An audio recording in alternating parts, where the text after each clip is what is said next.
What's up, viewers? Patrick from Ball vs. Only back from the YouTube video in this episode number 7 of Purpose Week on Ball verses of the day. And today's verse comes out of 1 Peter 2 verse 9. It reads, "But you are a chosen people, a royal priesthood, a holy nation, God's special possession, that you may declare the praises of him who called you out of darkness into his wonderful light." And that's what that verse means.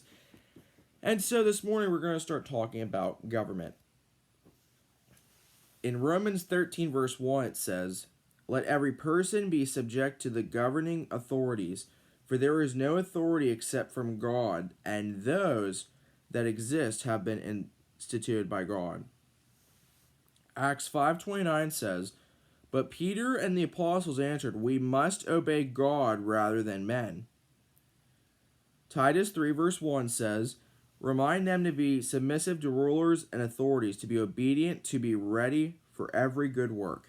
Romans 13 verse 7 says, "Pay to all what is owed to them, taxes to whom taxes are owed, revenue to whom revenue is owed, respect to whom respect is owed, honor to whom honor is owed."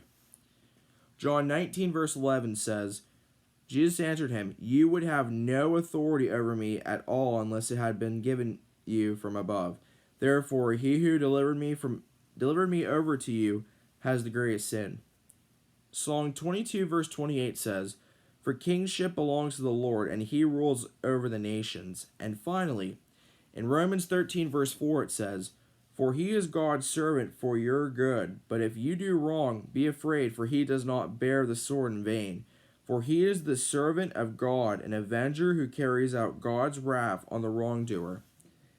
And the verse to leave of today is 2 John 1 verse 6, which says, "And this is love, that we walk in obedience to his commands. As you have heard from the beginning, his command is that you walk in love." And that's going to do it for the video. Thanks for watching, and until next time, again, viewers, in every way, God's way is always the best way.